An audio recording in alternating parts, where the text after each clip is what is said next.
Amazing. We're live. We are live. Hello, everybody. I am still so just excited about this. A tweet has turned into a panel discussion about privacy and digital marketing and all of that jazz. I think we should start with a round of introductions. I will start. My name is Amalia Fowler. I'm the Director of Marketing Services at Snaptech Marketing.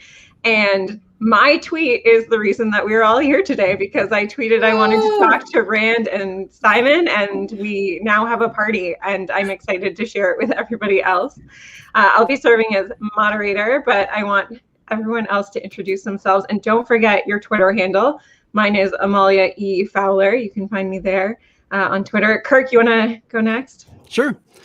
I'm Kirk Williams, owner of Zato. Paid search, we primarily do e-commerce, especially Google Shopping ads, and I am PPC Kirk on all the socials. All right, and Rand. Howdy, friends. Rand Fishkin. I'm at Randfish on Twitter and the co-founder of SparkToro. Amazing. Julie? I'm Julie Friedman-Bacchini of Neptune Moon, and I can be found at Neptune Moon. I am also the managing director, organizer of PPC Chat on Twitter. Ayat? Hello, everyone. My name is Ayat Shakari. I am also known as the Queen of CRO, so you can kind of call me by that. No, I'm just kidding. My Twitter handle is @Ayat, so my name, AYAT. And I'm looking forward to this. I think I'm the only CRO on this chat here. You are. You round us out quite nicely in that regard. Although I'm a little disappointed you're not wearing a crown, like physically. I should, right?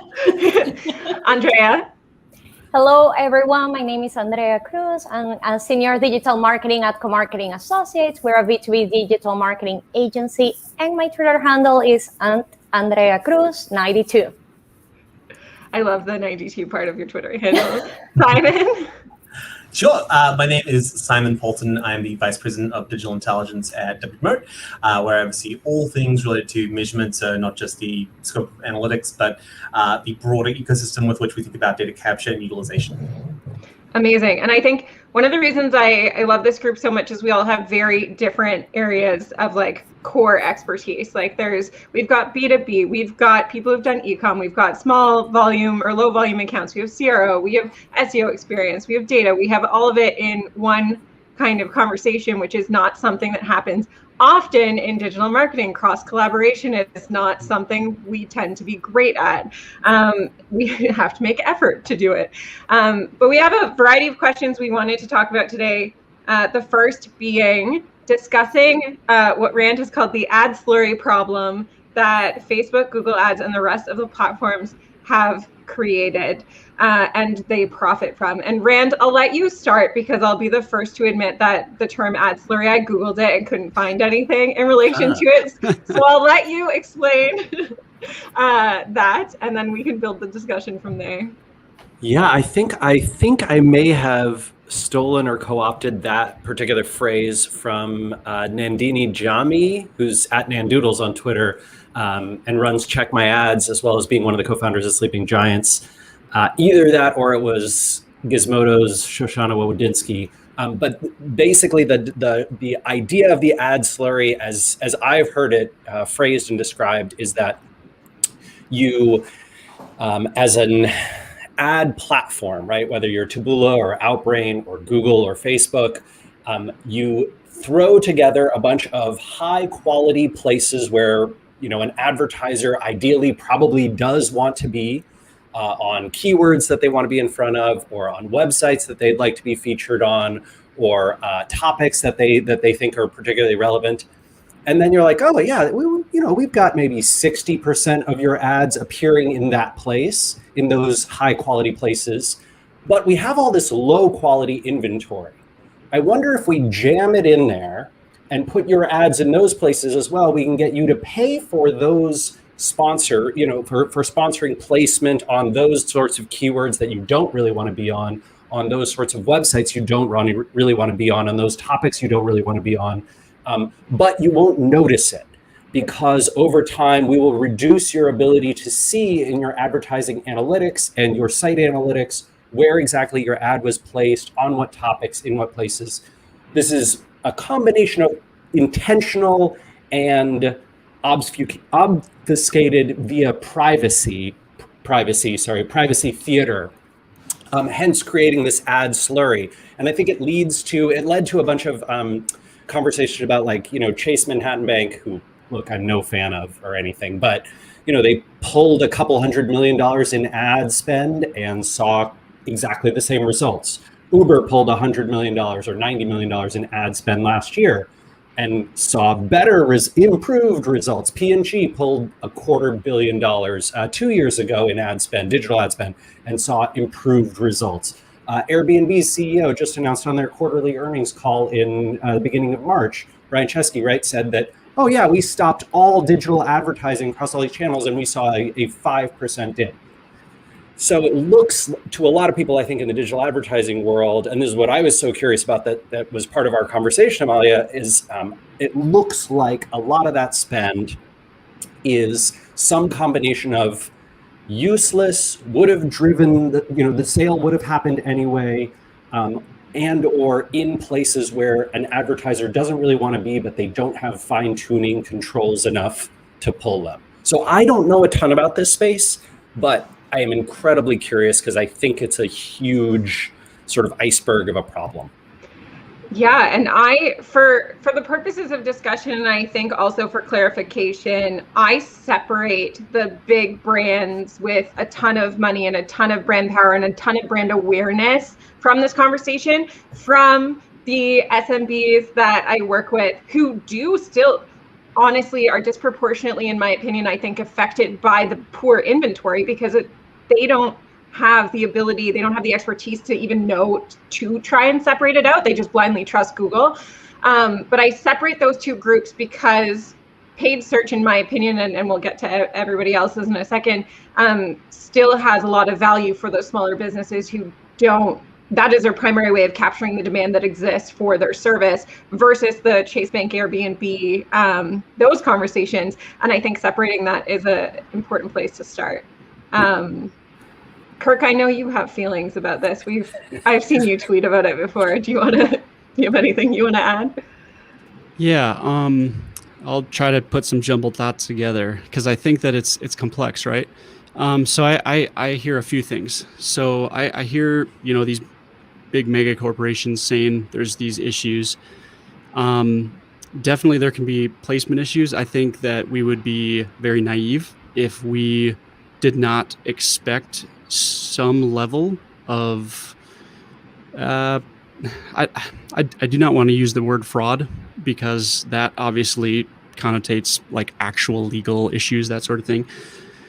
I mean, you could use the word fraud there because I think there is a decent amount of fraud out there that sort of just we pretend it doesn't exist and we shouldn't. That's fair. Dr. Augustine Fo is someone you should follow on Twitter if not already.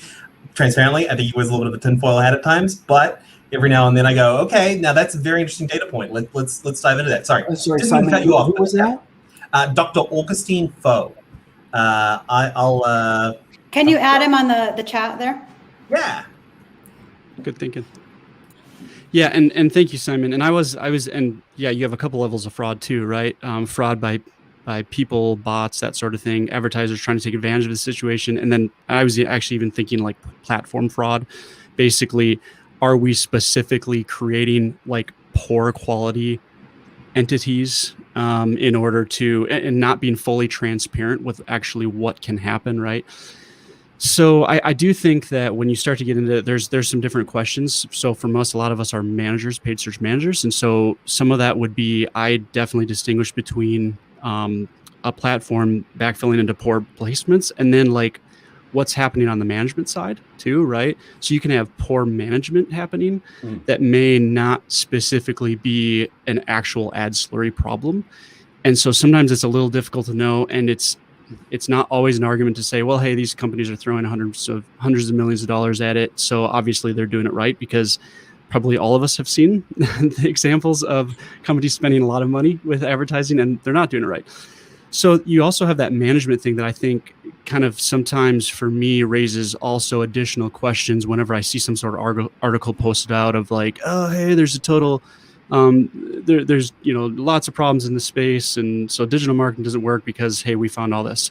I actually wrote an article in response to one of those, a couple of years back. It was something like the digital marketing is like the .com bubble. I forget who put it out.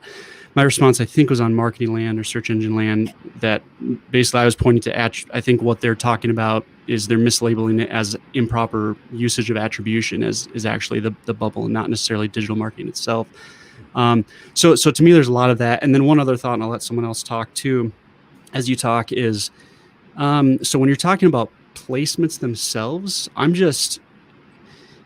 I think that in a healthy way, and again, I'm definitely am not going to be the one who is like totally defending platforms, because I think there's a lot that needs to be figured out there. You get a lot of money involved.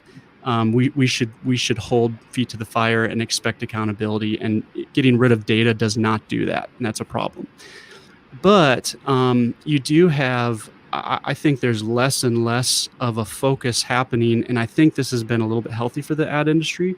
Less and less of a focus specifically on which placements themselves are good and not good, which keywords themselves, and a little bit more of this identifying a user throughout their journey and where that user is in their journey, and not specifically like what time of day is it and what placement are they on in that. And so I think that is one thing that needs to be brought into the conversation as well, because just because this placement has not always worked, if Google with their millions of data signals, let's say, has identified, hey, this user is looking for red hats and they've been looking for red beanies, and we know that because we have all that browsing history, and that's all part of that privacy sandbox and FLoC notwithstanding, which we can get to later, then at some point there is maybe more of a focus on that user as a person, not necessarily exactly the placement they're on, albeit there can be some issues there. So some of that is not necessarily to defend, not to defend, but just to know. I think it's complex. So it is really muddy, and I think that's, slurry by definition is essentially hard to sift through. But Julie, I know that you've had your thoughts and feelings about placements on the Google Display Network as part of the problem. Which, I echo and agree with in a lot of different ways, but do you want to take a second and share those thoughts? I would. But I think there's one piece that we should differentiate the two before I talk about. Oh, we're having trouble hearing you, Julie. Yeah, I can't quite pick up your mic. Better?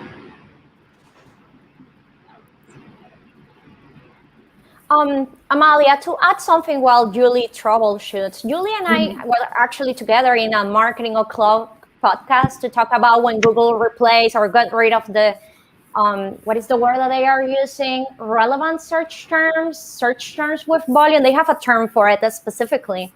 And one of the things we talk is how this will affect B2B accounts, where we want to be specific. We don't want that B2C traffic.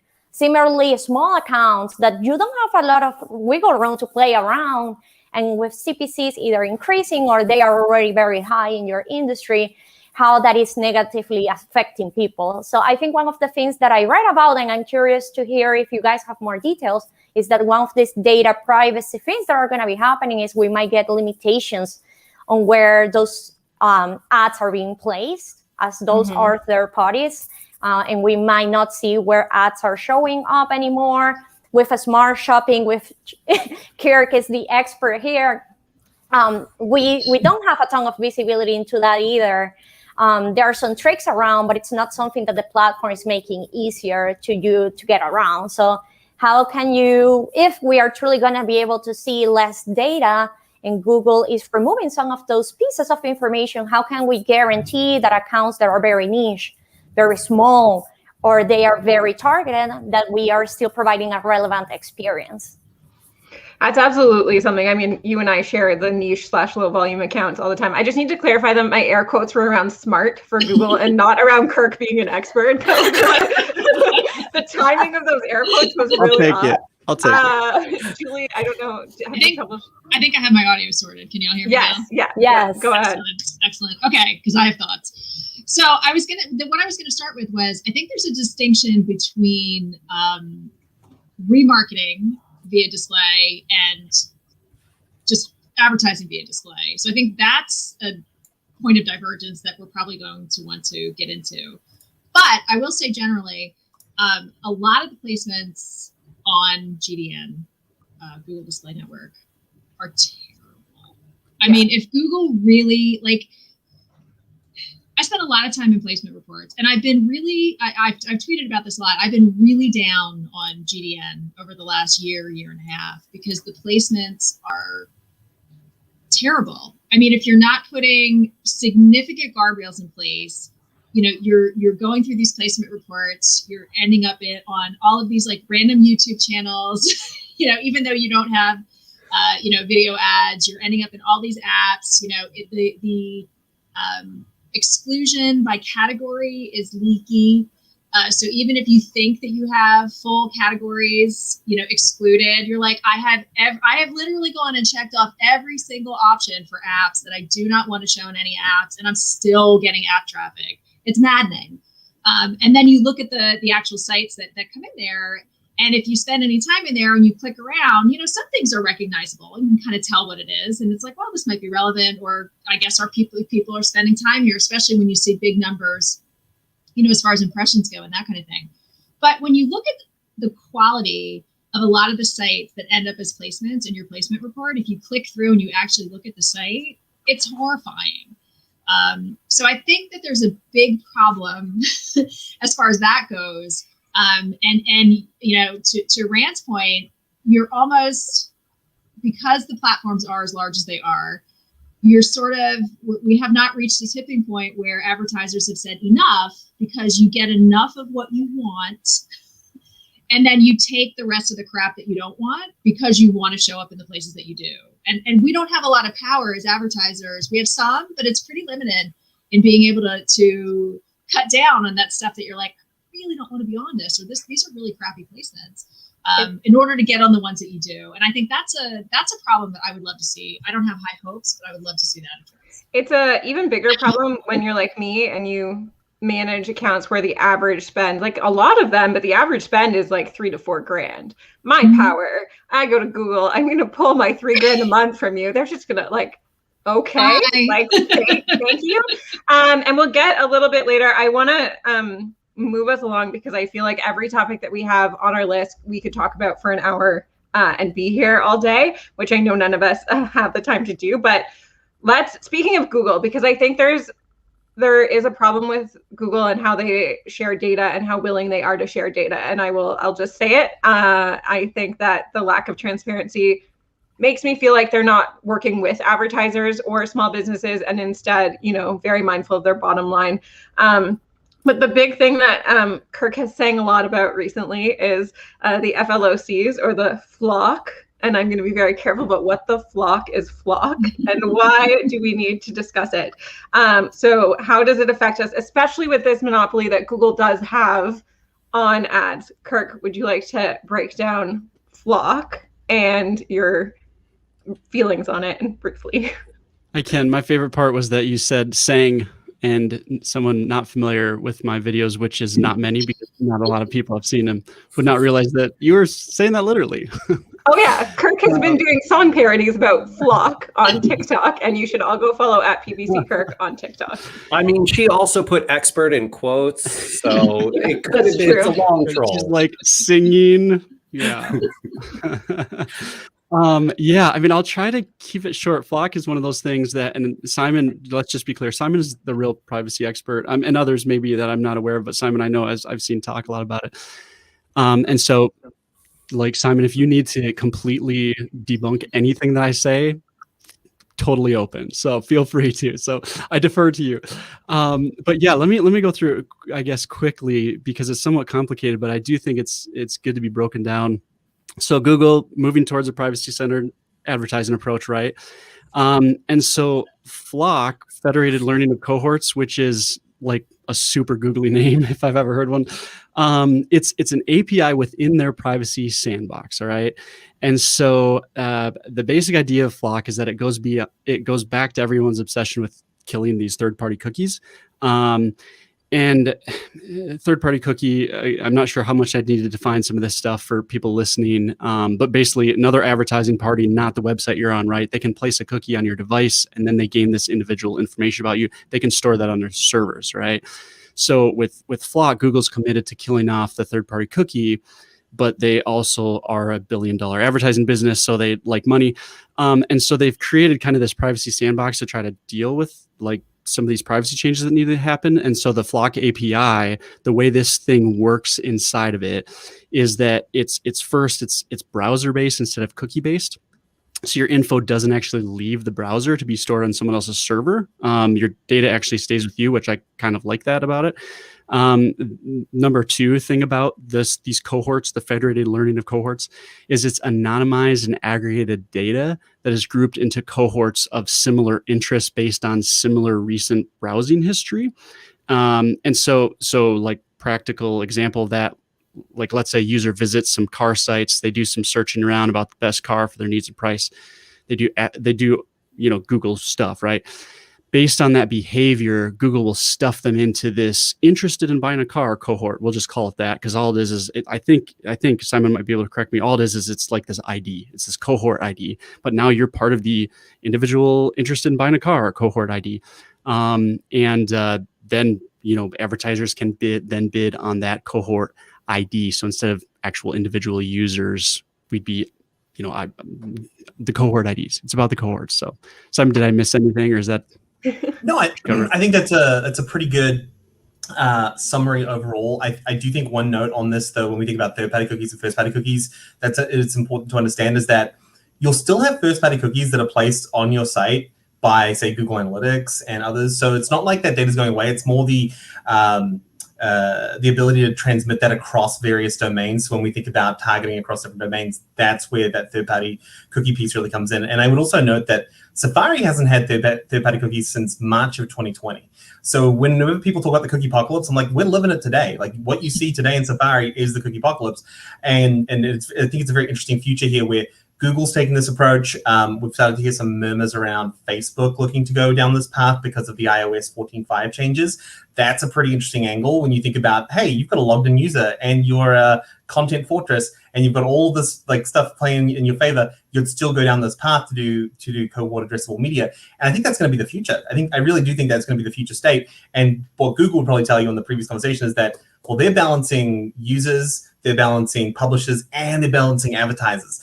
And that's why I think they are kind of slow and not entirely slow, but they've got those three core groups there that they're trying to balance across. And that is a very big problem when it comes to transparency. Because as we were talking about before, that's where these issues start to come in. And then the question becomes, well, if it doesn't work for you, then don't advertise on that platform. No one's holding a gun to your head saying you've got to advertise on Google. But I think that's and it's in Google's best interest to reach the point of diminishing returns. They want to get as close to that point as possible. And so that's when I think about just how I think about that larger conversation. That's what makes sense here for us to be talking about with the quality of this solution. But what everyone forgets with this, and by the way, I think all the headlines got it so wrong. All these things saying Google will not track you anymore. Google won't do this. And it's like, no, they absolutely will. They won't track you cross-site. That's a very subtle piece that was missed out of every headline. By the way, all the major privacy folks, people like John Weilander, they hate this. They think this is stupid. The whole narrative in the privacy space is this is nothing. And I was actually just reading an article this morning basically saying FLoC is a really bad idea.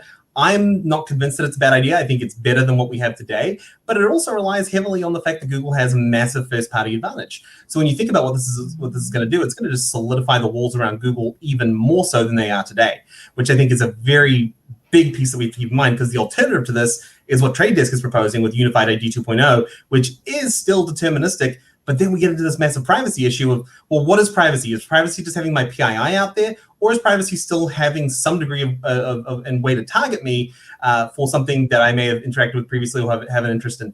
And I think that's where we have to redefine, well, what is privacy? And apologies to Lucifer. Why do I talk so fast? It's because I'm from New Zealand. I am so sorry. This is just the general velocity that I speak with, but I apologize in advance. Hopefully the auto captions are able to pick that up.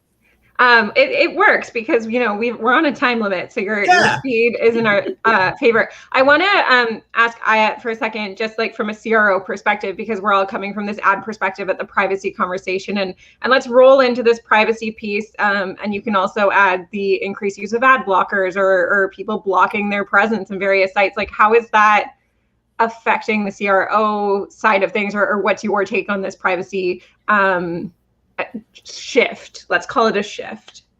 Yeah, I mean, I think it's still yet to be seen for us, but I'm certainly concerned because obviously, like, a lot of times we'll run different A/B testing, that's part of CRO. Like, in the end, I need to validate whether or not something is going to increase conversions.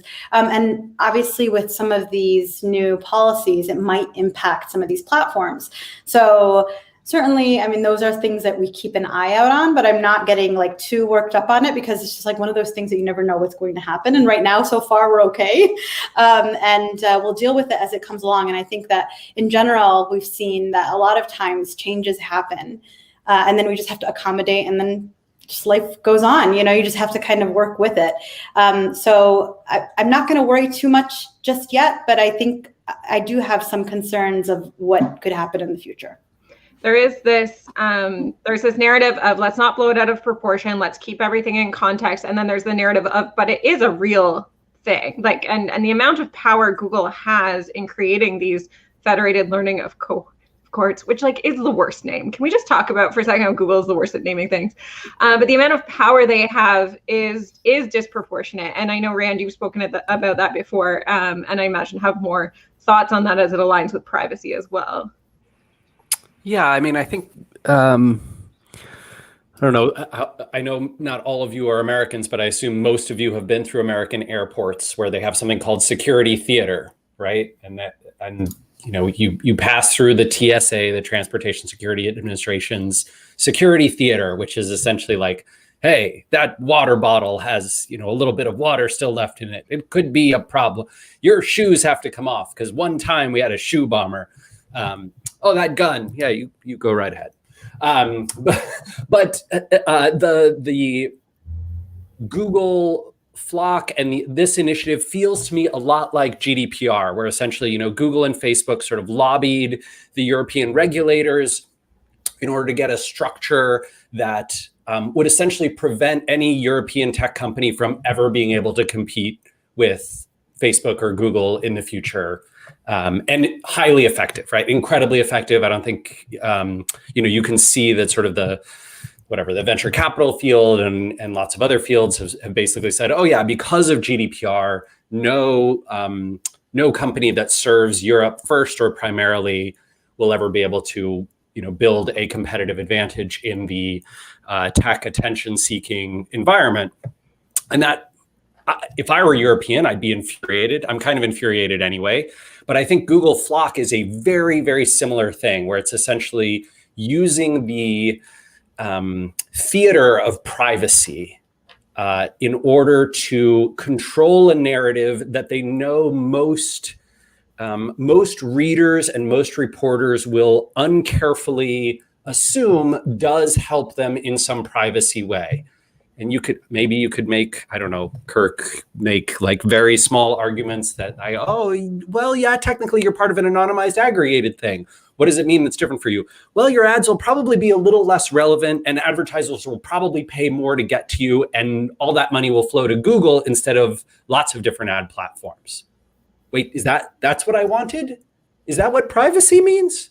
Hell no, right? It's just, it's pretty ludicrous. So my hope is, I know that there are some murmurs about regulators looking into this in the United States. And Simon, I think your writings and work on this subject are things that regulators should be paying attention to. And to the degree that I have some, influence there, I'm going to try and make a difference. But my strong suspicion is that we'll see the same thing if this goes through, which is Google will hold even more of a majority on, like you were talking about, right? On the display networks across YouTube and Google search and websites, and they'll use that advantage to squeeze out everyone else, and they'll also use that advantage to do what they've done the last few years, which is pull more data away from advertisers so that you can't be as precise. And I think that will have a significant impact on conversion rate, because you'll get more, you'll have to pay for more traffic in order to see the same conversions, because you won't be able to filter as nicely. And Google, Amazon, and Facebook all play this game, right? Where essentially their goal is to take as much of the profit margin of every business in the universe as they can, until they sort of squeeze you down to you're barely just covering the spread. And I think not an awesome business model. I don't know. No, but it is a good segue awesome for them, right? Awesome for their shareholders, just not awesome for the world or the economy or digital marketers or the individual advertiser. Which sorry. No, go ahead. Because it's an interesting balance there, though, of like, yeah, not good necessarily, but then we also get things like Google Maps and Gmail, and like now everyone has access to all these things. So I think yes. Those are excellent points. And when I've talked to folks in government, I've brought up the fact that those were built at a time when Google did not have the monopoly it has today. That Google's most exciting innovations have all happened prior to the last like 5 to 7 years, where they've become this sort of monopoly glut, and now they're just, sucking away sort of traffic and attention. Right. I strongly believe that, much like Microsoft's antitrust case in the late 90s, if government were to step in a logical way, and you could argue what they did with Microsoft was maybe weird, but if they were to step in, Google might be a more innovative company for the next 20 years than if they don't. Yeah, no, absolutely. I think every time I see the Alphabet earnings report come through, I'm like, how did they increase it 20% again? That is absurd. It all comes out of IAT's margins. And I just want to, Andrea has a point. I think she's looking at me, so I'm just going to toss it. I'm trying. I was going to come to you anyways, because niche businesses and aggregated data don't go together, because we don't have enough of it. But please go ahead. Well, I wanted to make a point. So Ron actually shared an article over the weekend. I believe it was from the Wall Street Journal that says that Google, the triopoly, Google, Amazon, and Facebook combined, they are spending now either 80 to 90% of all marketing budgets go to them. So one question I have for Simon, because this is something that people has asked, and I don't personally have the answer, but I was hoping you can help us out, is what's going to happen with things like the LinkedIn ads cookie and all of those things? Are we not going to see that information on Google Analytics anymore? Or that doesn't matter because I'm installing the pixel or the insight tag or whatever that might be on my website? Therefore, what does that look like in this new world? Because it's important.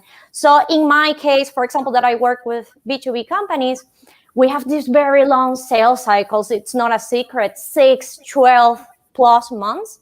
And we are trying to connect the tiny pieces to say, yeah, somebody saw an ad, they came back organically, then they went back and they came through a referral link, but they ended up actually requesting a demo through email. And then it took them 6 months to actually make a decision and say, yes, I'm going to sign. So I'm curious, Simon, what does that it's going to look like in 2022?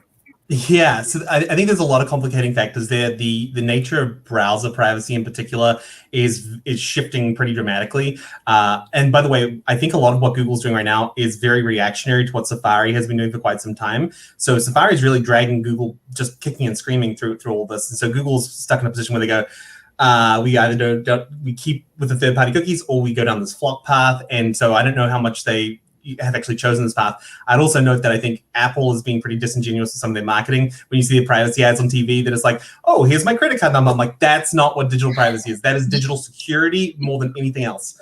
But to get to the root of your question here, and that is, what will you see in analytics?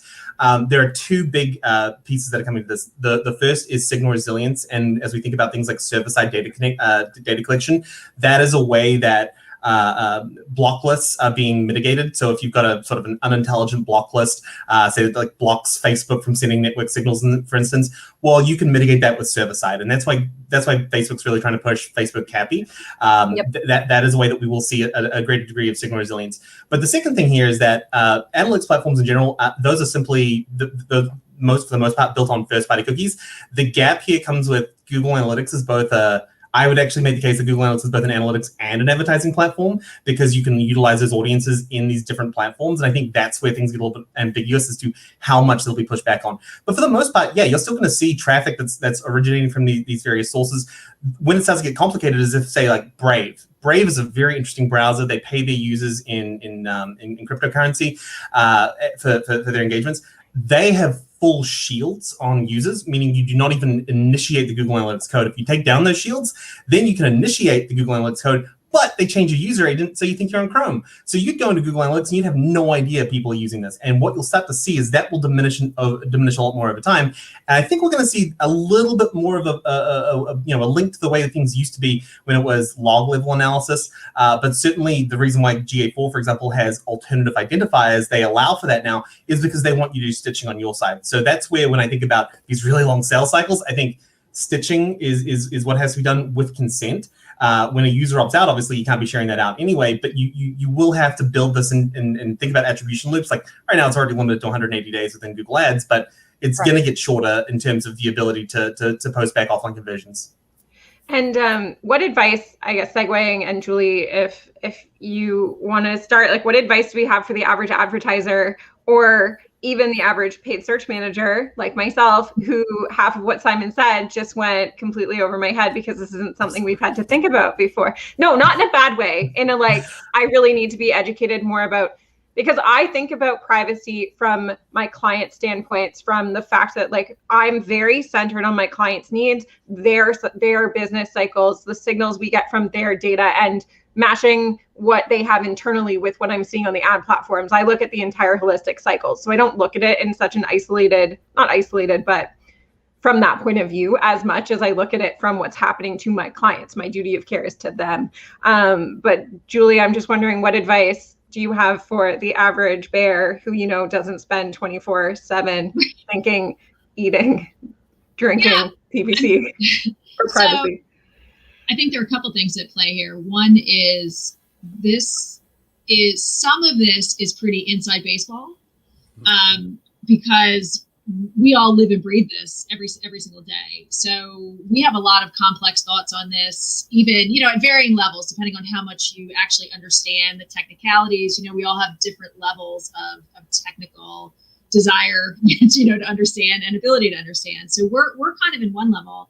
And then we have clients, and I put them more, I always try to think about things. I feel like I wear two hats at the same time when I'm working on any kind of initiative. I'm here as a paid search professional, and I'm trying to get the best results that I possibly can, for my clients, working in ethical ways. But then I also think about things like as an individual and as a person. And I feel like there's often a tension between sort of like what I want to do and how I want to do things as a marketer, to utilize the tools that are available to be able to get results for clients, versus when I think about how do I feel as an individual person about the way that data is collected, the way that it's used, and all of those things. And I think that the tension between those things is going to be interesting to see how that plays out, because I think as an industry, we've taken for granted and done a pretty terrible job over making a case for why you should want to share any type of data with platforms and what that can mean. We've taken for granted the fact that we've just been able to kind of do it behind the scenes and reap the benefits of that. But I don't think that we've done a good job historically of presenting that case to individual people as to why this is not necessarily a horrible thing, or like these are like, what's the risk and benefit? We haven't really done a good job of putting that into context for people to be able to make, maybe I would say, a more informed decision.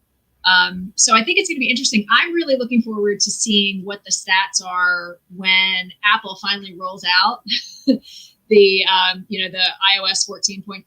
We're in like 14.4.1 now, I think. But when they release the full version and all these apps start asking you, about tracking, I'm super interested to see what those stats are going to be for how many people decide to opt out. Because I feel like that's a bit of the canary in the coal mine for us, as far as like what that's going to be a bit of a window into what people's attitude is currently about data being gathered on them and platforms using it. So we're in a really, really interesting spot.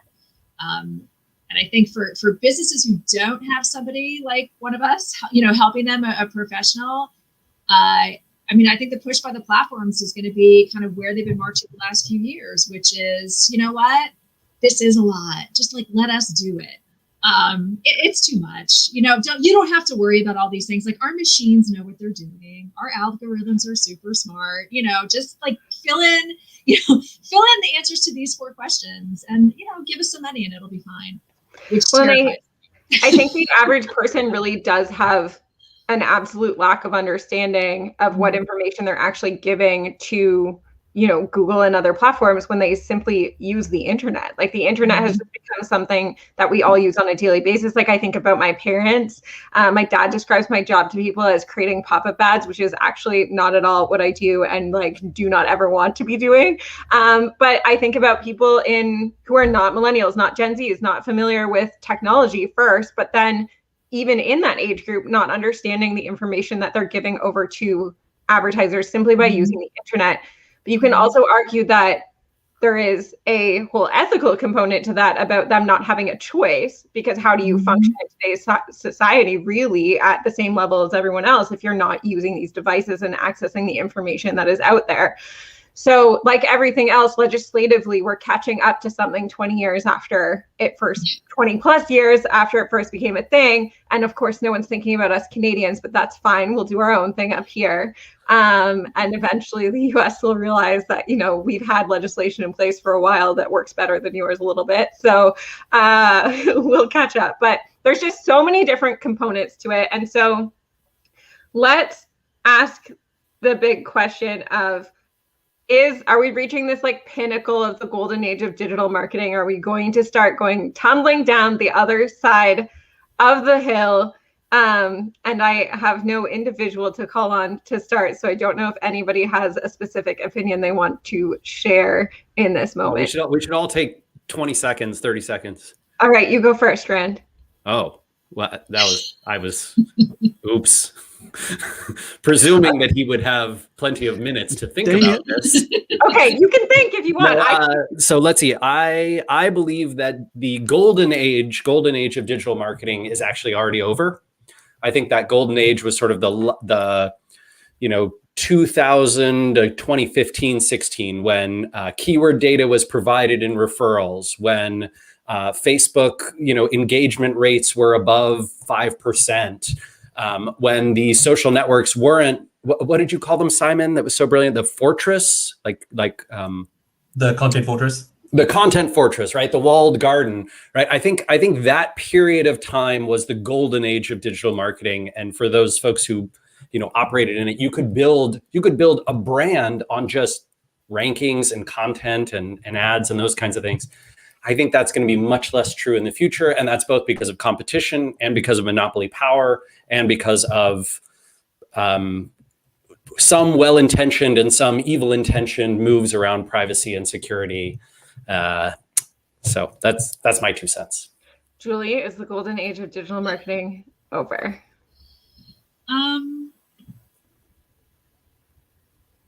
I think it's going to shift. I think things are going to get harder. I've been saying for the last, 6 months, I think we're coming into this next 6, 12, 18 months. We're looking at seismic level changes that are going to be happening in the industry. Some of it has been, made a little bit more clear. Other parts, there's a lot to, when Google came out with their announcement, it was talking about, how they're not going to support cookies and trying to explain a little bit more about FLoC. I liken that sort of to like a letter of intent. So they're making their intentions at this point in time. They're sort of putting that out there, but there's not a lot of detail as far as when you get down to what will this mean as far as, data that I currently have access to. I have many more questions than I do answers at this point. I have some ideas about where I think things are going to be going, but there are some big variables that are very unclear. The legislative piece is huge. So we could start seeing things, we're already seeing a patchwork of things happening at the state level, which is a mess. And And then, so is that going to continue? Are we going to have that continue for a period of time? And then will that lead to some type of, federal legislation? Will the federal legislation be any good? Will it be written by Google and Facebook and Amazon? And then, are we going to then have things that are, the whole way that Google has put this out, they've wrapped it in the cloak of privacy, which sounds very noble. And so to the average person, it's like, oh my God, they care. Like they don't work my data. And you're like, oh. That's like when Google calls to quote unquote help you with your account. Right. Please. I audit some fun things. What do you think? Have we reached the point of diminishing return when it comes to digital? Are we past the golden age? Yeah, I mean, I lived through. I mean, I don't know, like the age that Rand was describing. It was a good time, definitely. Certainly, being able to kind of rank and like you said, the keyword research, and there was so much more accessibility than there is now. I don't know if we've necessarily I know that, like you guys mentioned, it is becoming more difficult, even from a CRO perspective, the quality of traffic that's coming sometimes to websites and trying to deal with that and understanding kind of intent a little bit more is very challenging. But, I also look at my daughter, who right now she's 15 years old, and the way that kind of she interacts with the different apps and downloads definitely doesn't have the privacy concerns that, of course, I want her to have, and we certainly always talk about it. But not all these teenagers have moms like me.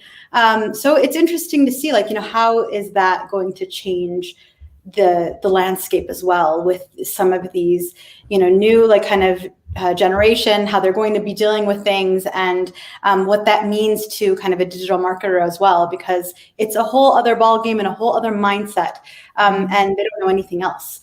So, I guess I'm still, I don't think it's like what it used to be, but I don't think it's also terrible just so much just yet. But I'm also not in the PPC space, but it doesn't impact me. I guess at this time I would say that I'm hopeful, and I think things might get a little bit more challenging, but I'm still hopeful that things could be okay for a while. Andrea? Well, I feel that I like how Julie described it, that it feels seismic, that it's going to move. And it's because there are a lot of things happening at the same time. Mm-hmm. Google is really focusing you on smart campaigns, less data because the algorithm can handle it. They're removing things you can do. They're really pushing for that optimization score. And then look, don't worry about other things. We can handle our data. Then we have the data privacy situation that we don't really know for sure what it's going to look like. I believe Turtle Dove and Fletch, that we didn't even had a chance to talk about today, hasn't been tested just yet. And Simon can correct me if I'm wrong, because I know he knows the answer to that. But I believe that will start getting tested in Q2 2021. And then we have the legislation piece of it. And then these companies, they want to keep growing and generate more revenue because that's their job. So we don't have a lot of answers to all of those components. So I think that's why I feel seismic. I don't think that the golden age is over. I think we're in a transition space where we are transitioning into what digital advertising is going to be like for the next 5-10 years, whatever that time frame might be. And we are just adjusting and trying to figure out how we go from old to new. One thing that Julie talked about on PPC Chat last week, if not mistaken, was about how to be more affectionate towards automation, and how these very old PPC advertisers like us, we have a hesitation towards them. And it might not be the worst thing. We are transitioning into something new. So that might bring another piece of golden age. It might just look different. I'm going to ignore the fact that you just called us old PPC advertisers and move. Simon, it's fine. Simon, what's your take on the golden age of digital? Yeah, so I guess in general, I think the idea of the golden age is something that is very cyclical within any industry or field. And this idea that yeah, we've had a really roaring great time within digital marketing, especially digital advertising in the recent history. Very true. But we're going through a transition and we will come out the other side. There's still so much opportunity out there when we think about what is the role of digital. And when we think about TV comes to mind, right? Everyone's like, oh, the golden age of the TV was back in the 50s when it was X, Y, and Z. And you're like, yeah, but now we've got streaming and we've reinvented the way that we have content access. Like, for me, this is what we're seeing in this industry. We're going through a formative change, and what we will see is a reestablishing of what is that contract and relationship with the consumer out there. How do we think about their meeting their needs and aligning? I actually think we'll come out of this with more complementary solutions, more complementary products, and really we've just seen the birth of what does programmatic TV look like. We're just seeing the birth of out-of-home digital advertising. There's so much really interesting stuff here that I think there's just a ton of opportunity in the future, but we should look to embrace it in a different way, because we kind of get to press the reset button right now and go, hey, let's be consumer oriented first and really approach this with them in mind rather than focusing on profits in mind. Now that's a harder shift to make, but those are the conversations we need to start having more and more. And I'll build on that, because I was going to say, I think that we're in the age of opportunity. That's what I would like to call it. Instead of, is the golden age here or gone? I think we're in an age of opportunity. The problem is the opportunity is also in the hands of the platforms. And if they're going to do the right thing with it, I have my shirt, my It Depends shirt. This is what I wear now to talk about marketing at any point. I need to remember the name of the person who sent it to me as my marketing Twitter gift, because I wear it all the time now when I speak. But it really does depend. And for the small advertiser, that can be a really scary proposition, especially when they're trying to spend so much time running their business that they don't necessarily have the time or the bandwidth or the money to hire someone to figure out this stuff for them. Where I kind of hope, I don't have a lot of hope for it, but I do hope that the platforms in their walled fortress, in this monopoly, at least start to understand their duty of care and an ethics component to it. Like I said, I don't have a ton of hope. They're revenue driven, but it's my hope that they consider the impact that they have at some level, or that there's people within those organizations who are considering the impact on some level, because that, in my brain, it won't be the differentiator with how the advertisers play. It won't be the differentiator between how the publishers behave. I think the differentiator between whether or not we're coming down the other side of this golden age is on the platform side, and that does not leave me with a lot of hope going forward, in the sense of having an equitable and transparent playing field. Kirk, you're the last person, but then I feel like Rand has something to say in response. Yeah, no, that just means that I had more time to think about it. So I've probably overthought it, and now it'll be confusing. No, so the golden age, right? So in terms of access to individual data, yeah, sure, that's over. I think forever. In terms of actual spend and focus, no, not by a long shot. So digital advertising is going to just continue to surge and explode. Like Simon was saying, right? CTV is just going to continue to grow. There's just a lot of opportunity there. So in that sense, I think the way that I've been seeing it lately is looking at kind of the bigger marketing, like the way that digital ads fit into advertising, and then that fits into marketing, right? In some ways, I almost look at the last 2000 to 2015, something like that, as more of a parentheses in marketing. We had this era, and it was fun, and we had a lot of data, and that's gone. And in some ways, I think it's just going to force us back to trying to be really good marketers, trying to think through kind of big picture strategies and develop these things, and not necessarily have this obsession with tracking everything. And to be completely honest, I think that's actually going to be really good for our industry. And I'm not making any statements right now about whether or not that's good. So hurrah platforms and keep doing what you're doing, because that's different, right? Totally different conversation, as we've been discussing.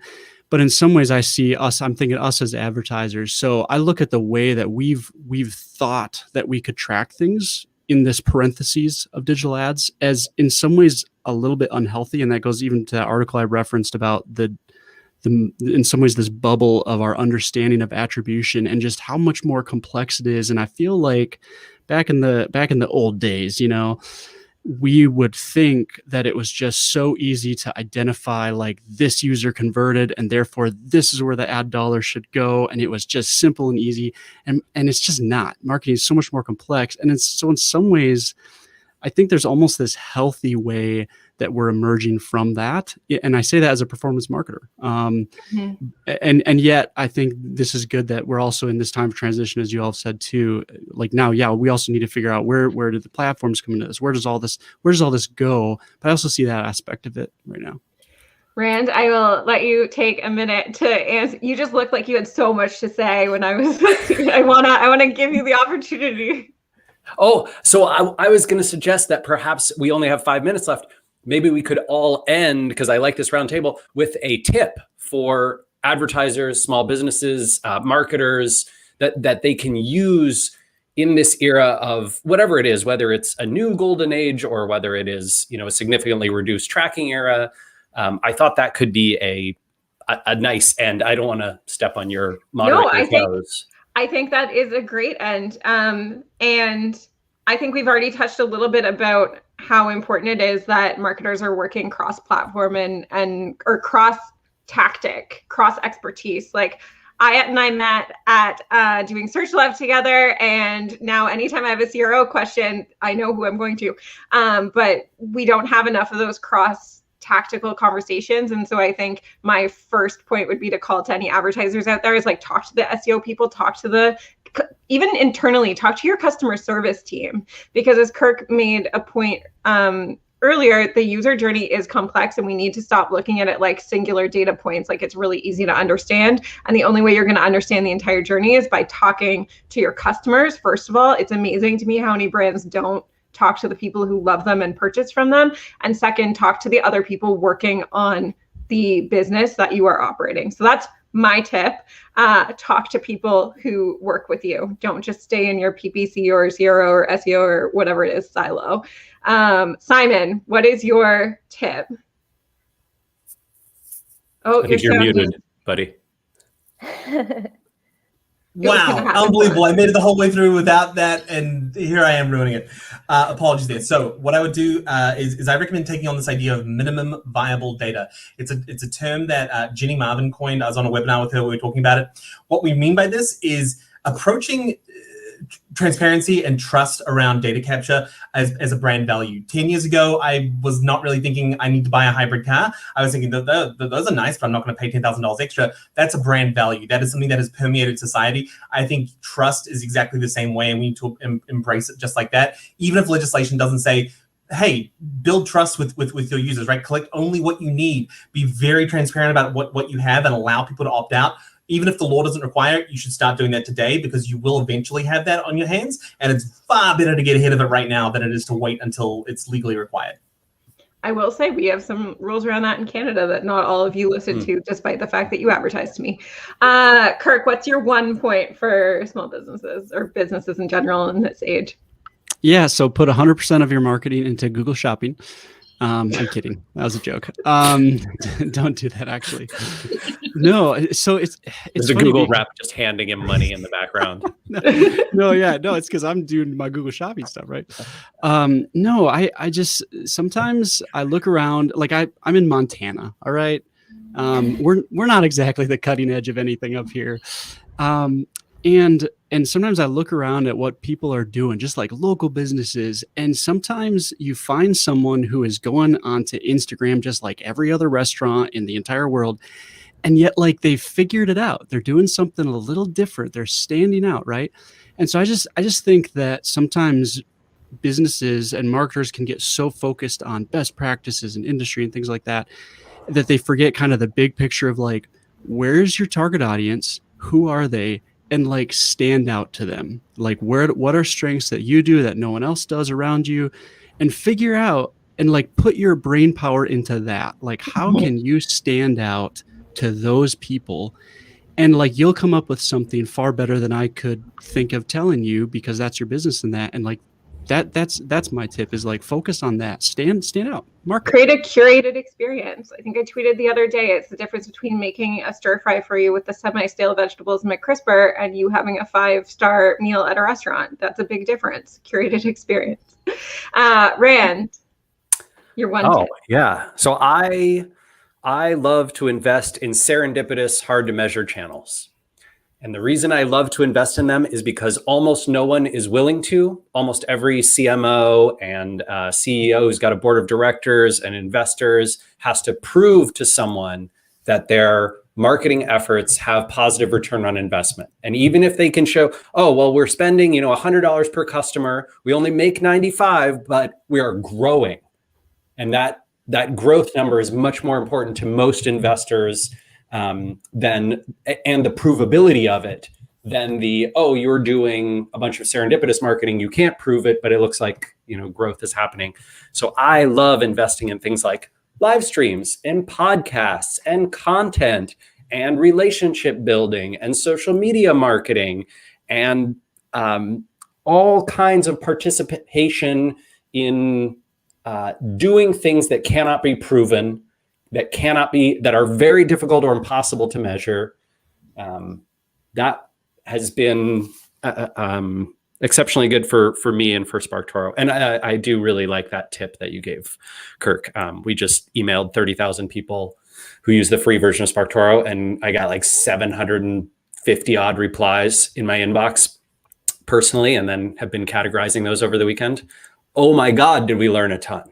Oh my God, did we learn a ton? So powerful. Amazing. I do want to know, we just have about 1 minute left. So Andrea, your 20-second tip.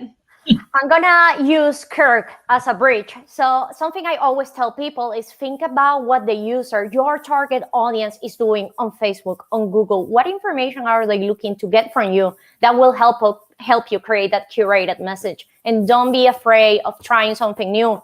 Go to Quora, go to Twitter, go to Reddit, figure it out if your audience is there, and don't be scared to give it a shot. Mm-hmm.